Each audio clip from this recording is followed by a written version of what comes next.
Naimbag nga agsapa Pilipinas at tuyon dagiti kang runa na damdamag diti PTV Cordillera.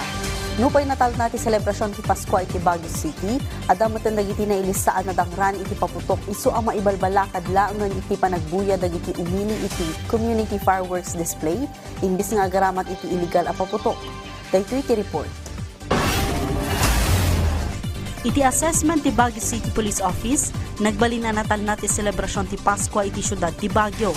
Iti bawat daytoy iti kaadu dagiti lugan kanda tao ang nagturong kadagiti naduduma pagpasyaran iti City of Pines.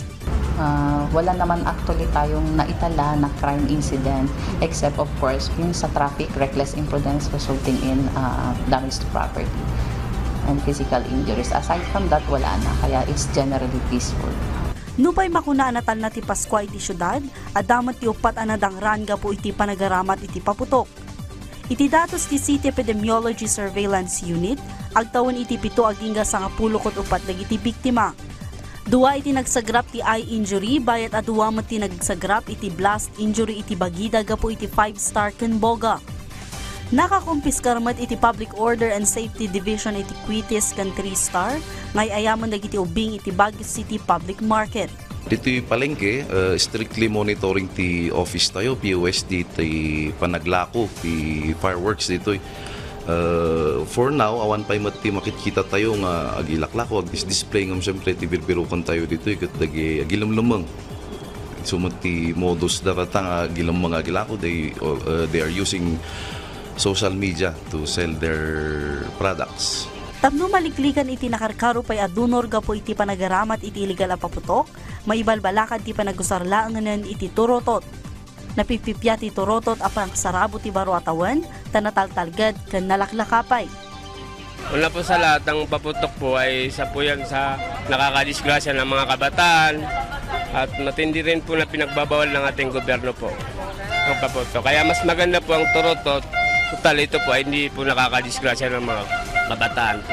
May babalakan matlang iti panagbuya langanan iti community firework display kas iti sagot ti lokal a gobyerno ti Baguio EJ Melvin Jones Grandstand inton December 31.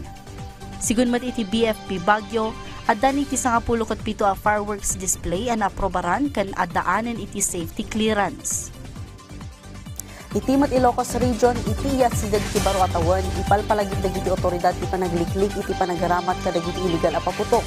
Sigun kadagiti aglaklako iti paputok iti Lawag City, nginmato dagiti presyo da bayat ang nga addama dagiti bigmaba. Amuan iti report ni Jude Pitpitan ti Radyo Pilipinas, Lawag.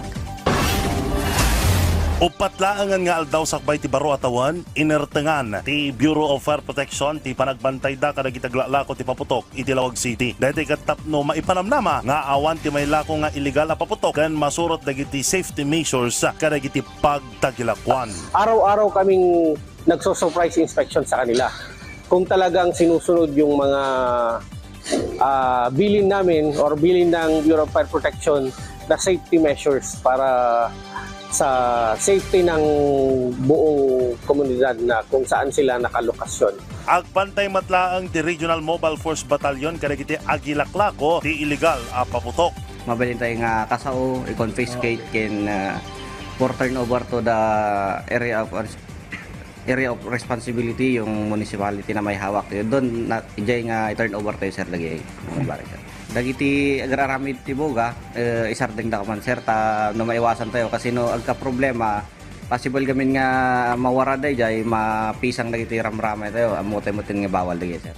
Imbing laymat dagiti aglaklako ti paputok, akwitis ti kang runana gatgatangan dagiti umili. Ngimatumatan ti presyo dagiti daduma paputok, bayat abim mabamat dagiti presyo dagiti imported a paputok. Sa ngayon, pa isa-isa muna yung bumibili.